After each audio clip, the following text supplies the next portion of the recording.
let's talk about how you can identify in your chart exactly who you are and how that determines the areas of your life that's really valuable to focus on as a way to really stabilize and get clarity on the best thing for you to prioritize and put energy into, because we all have this tendency to kind of overextend ourselves in areas that are important in our lives, but when you're doing it in a disproportionate sort of a way, it's almost like the best way to navigate your life is you're in this flow, and when you are out of sync, then you're not fully in the essence of who you are. And there's a way to look at your chart to get this stabilizing clarity and understanding of, okay, like because this is who I am, and you notice these confirmations and insights in your life, you can look at specific areas of your chart and recognize, okay, these are the things that are most important for me to focus on and prioritize in this incarnation, because that's what I am meant to do.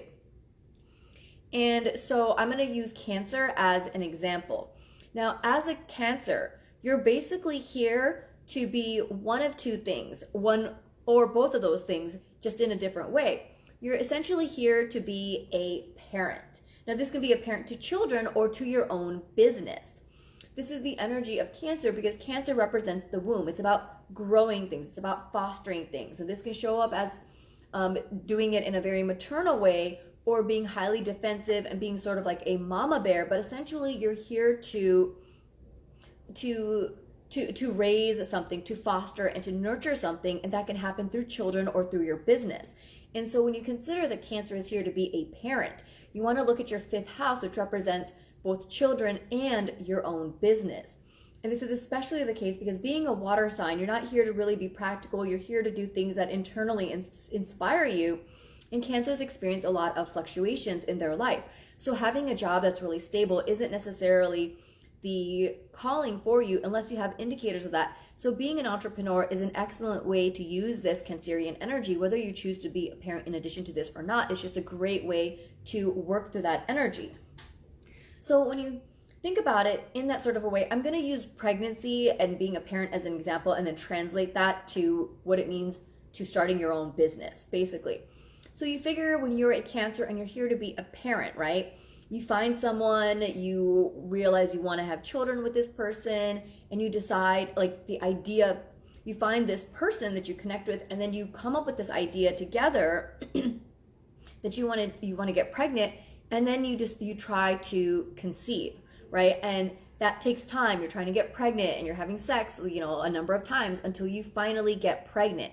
And then once you get pregnant, you are literally here to grow that pregnancy, bring it to term, give birth to that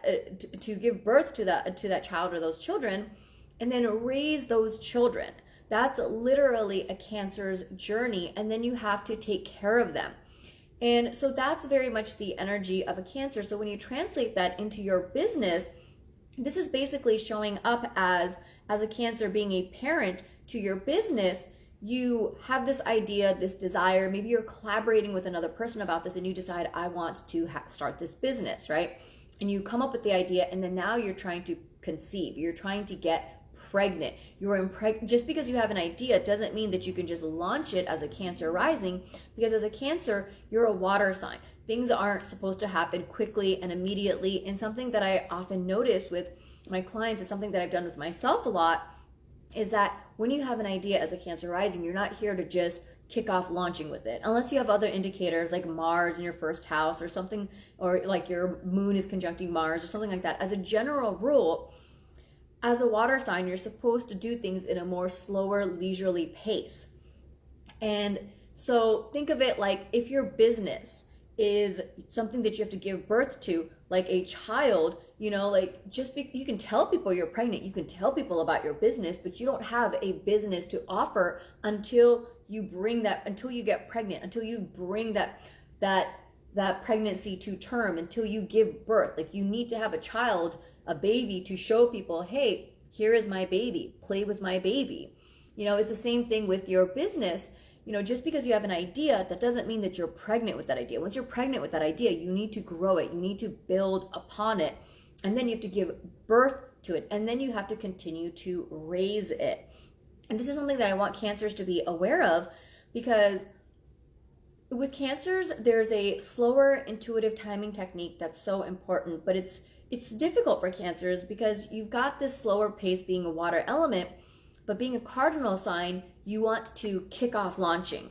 And this is why for Cancers, one of your sacred journeys and something that you need to learn is cultivating and practicing patience and trust. And the reason why is because you have to resist the urge to want to kick off launching and doing something quickly because, pregnancy takes time. Being a parent, that's not something you can't rush that process. Whereas with other signs and other people's journeys, they can move through it a little bit faster. But with the Cancer, you're here to practice patience and to trust. And what better way to do that than to recognize that you have something amazing to offer, and yet you can't just offer it immediately. You have to wait and you have to sit on it because you need to learn to develop your intuitive sense of timing and trust. And this is really important because Cancer is ruled by the moon. And the moon has all of these cyclical cycles and stuff. And it's all about your inner feeling, your inner world. So you need to develop this intuitive awareness. You need to be internally inspired. And the moon very much is about cyclical timing. So you need to master that as well. This is a really important thing for you. So you can't just kick off launching. So one thing that I learned is that being a Cancer rising, like you're not here to do all the things. Like being a parent, giving birth, being pregnant, these are very demanding things. And so because of that, it's really important to take your time. And with the Cancer rising, you're not a fire sign. You're not here to overdo things. So it's really important to learn to manage your energy in a responsible and efficient way because so much of what you do is so demanding. And so for that reason, it's really important for a Cancer to identify the easiest and laziest way to do things. And that's going to be different for each person. So for example, for me personally, I don't have a website right now because that pushes up.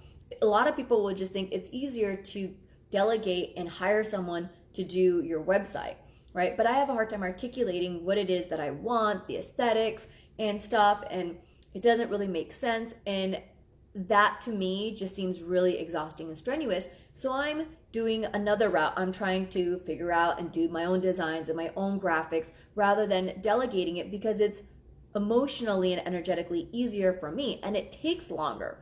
And that's another reason why I did it, because Cancers are supposed to take their time. When you're navigating your life, when you are running your business, it's really beneficial and valuable to find opportunities and ways to normalize and create delays and to do things in a slower pace. So for me, I think about what's the easiest, laziest way? What's the thing that's going to be the less demanding for me emotionally, psychologically, energetically, financially, spiritually, physically, all the things. Okay, sometimes something may be physically draining, but it's energetically nourishing in all the other ways. That to me is gonna be the easiest, laziest route, right? So it's all about finding what works best for you, finding ways to be efficient with and to manage your energy responsibly and to pace yourself. And so for me, I realized that I try to look at when I come up with an idea, where am I in this process, in this journey, okay? Am I in the journey of like, I have this idea, I could collaborate and talk to someone about this, bounce that ideas, create that desire, okay? Once I have that desire, I'm trying to get pregnant with it. I'm trying to really I'm conceiving it, right? That's one journey. And then once I come up with that idea, which to me is it's this sweet spot. That's okay, now I'm pregnant. And for me, it's oftentimes I have all these scrap ideas that come to me and I'm just writing them down and I'm piecing it all together until I hit that sweet spot. As a Cancer rising, you need to learn to recognize that intuitive alignment. That's really important for you. And you need to learn to practice patience because otherwise you're going to try to prematurely rush it and you got to stop doing that. And then for me, that sweet spot is putting everything together, and then that final touch is I find the perfect title. It's just, this is the, I feel that's, I don't know, the egg and the sperm, colliding, and now it's it's inside of my womb, it's that title is that womb, it's holding everything together.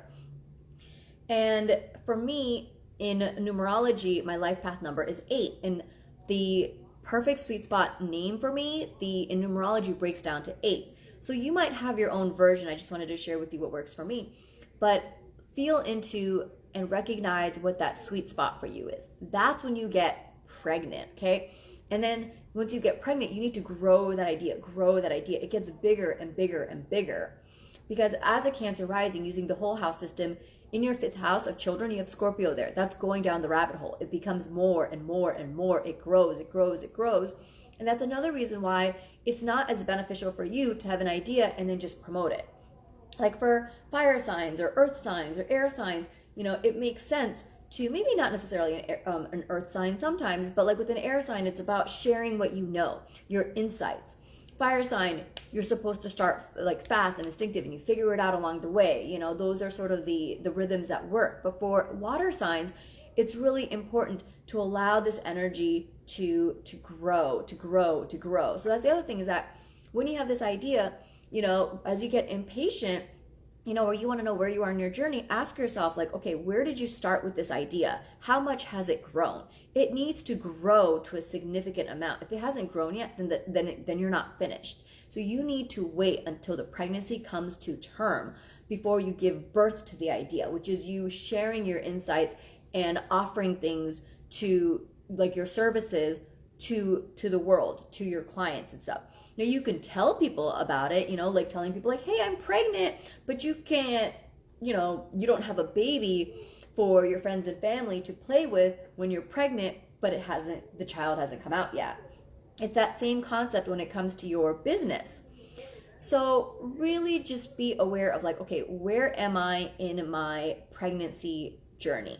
How far along am I, right? And you want to get to that place where you feel full and you are like ready to pop. That's when you are giving birth. That's when you're announcing to people what you're offering. Okay. And one of the ways to know, am I finished, is you want to look at the quality of content that you're offering, because your 7th house represents your business collaborators, and your clients. Okay. And it's also, and this is represented, like your 7th house is the house that's opposite of you, which is represented by your 1st house. So 7th house is anyone that's not you and things that are far away from you. Okay, so that's the other thing, is that it's your clients, it's going to take you more time to get to where they're at. Okay, keep that in mind. And your clients are represented by Capricorn, which is ruled by Saturn. Saturn takes time.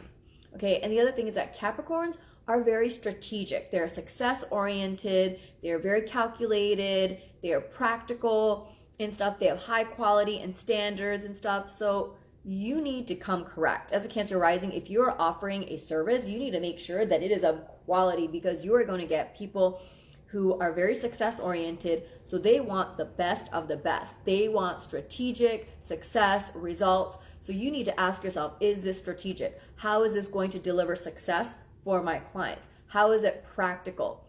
You want to be able to be very clear and concise. This is not entry level. Your clients are not looking for entry level shit. Like, they have high standards. You need to make sure that you match that in order to get clients that are of quality, that are aligned with you, and for it to be a mutually beneficial interaction.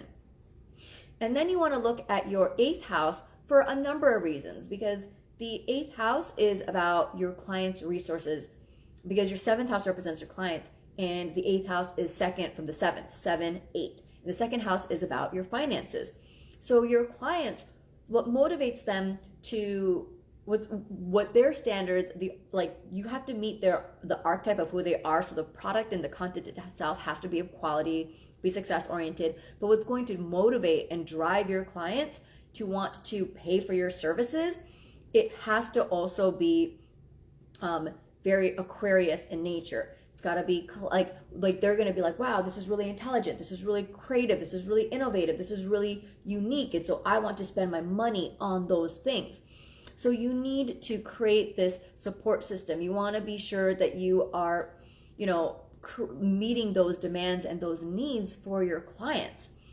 But this is also especially important in your journey, because as a Cancer rising, being a parent, the significant areas of your chart are going to be the 5th and the 8th house, because the 5th house is about your children and your 8th house is about your giving birth, because 8th house is related to crises, traumas, and near-death experience, and pregnancy is traumatic on the body because it's like a near-death experience because of how much it really strains the body.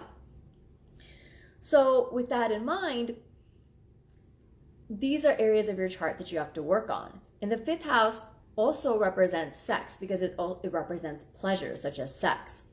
And the eighth house in modern astrology represents sex because it's home to Scorpio, and that represents sex. And in ancient astrology, the seventh house represents sex because it's home to Libra, and it's about two bodies coming together when they have sex. And so it's this intertwining, it's that like Kundalini Tantra energy.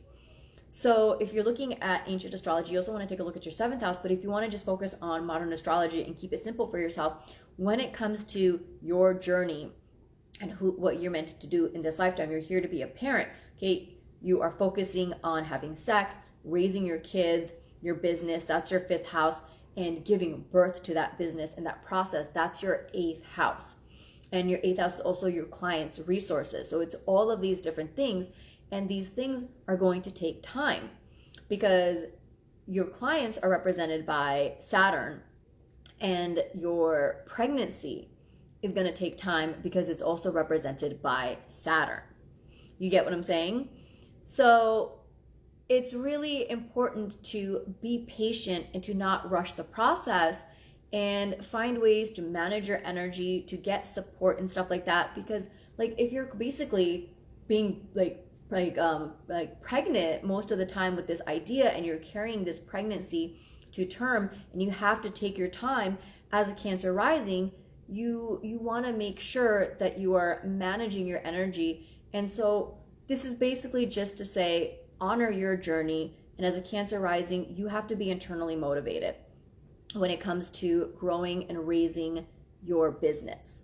I wanted to use Cancer rising as an example to really understand the timing behind it. And a great way to really ensure that you're able to manage this energy is to really work on your intuition.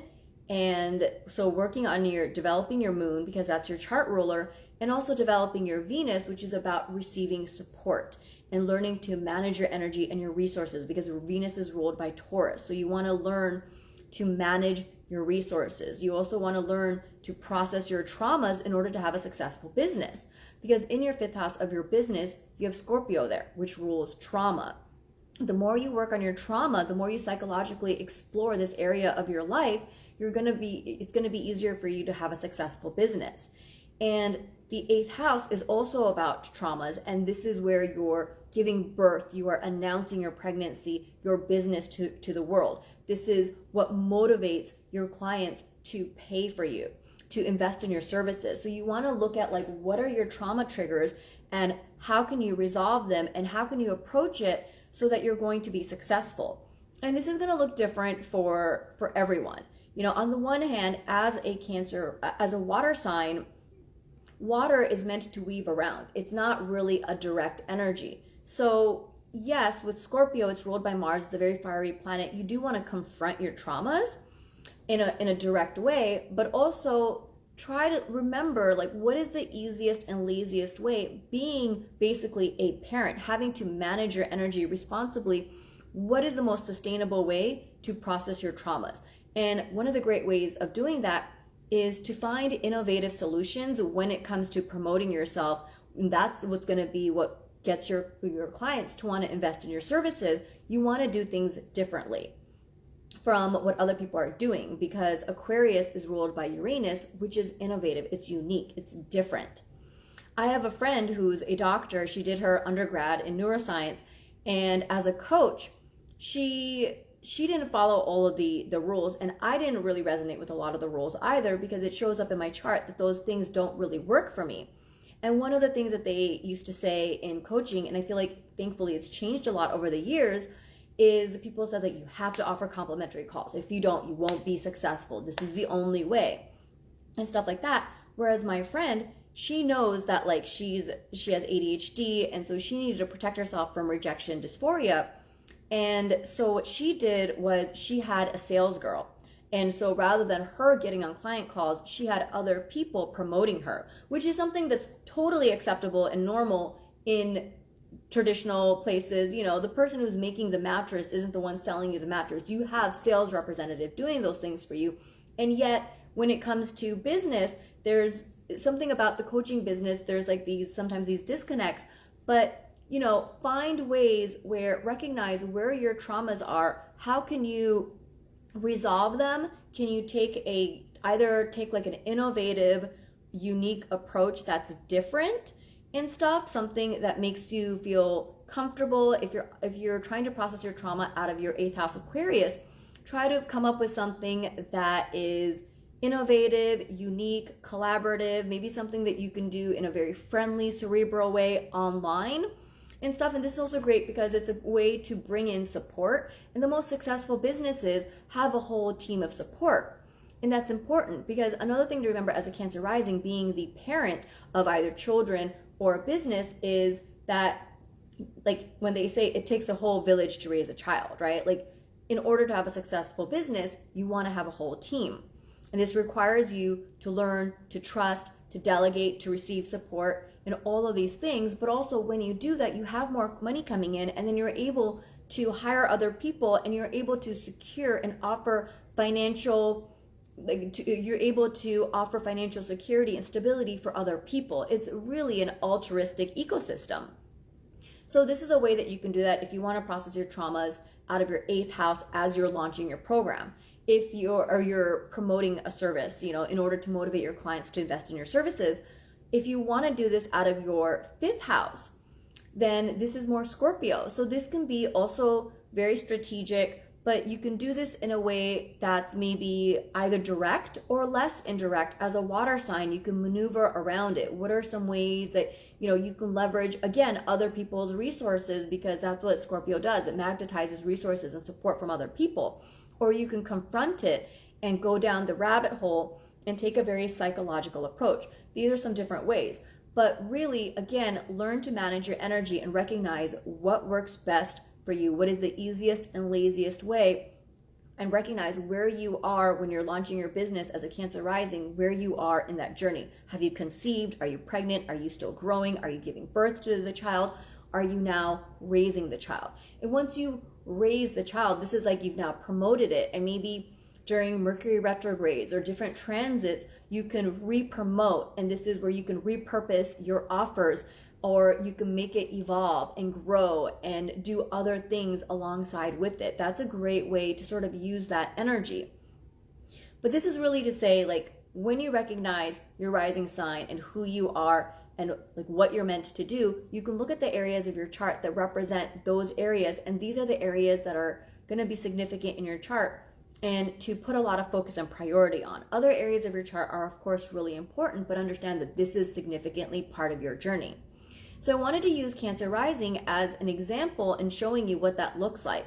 But if you want me to share with you other ways of doing this with different rising signs, particularly your rising sign or another rising sign that you're interested in, comment below and let me know, and I'll be happy to make a video on that for you, and so that you can get more information. If you like this video and you want to learn more about some of the things that I'm sharing, please subscribe to my channel. And thanks so much for watching. Bye!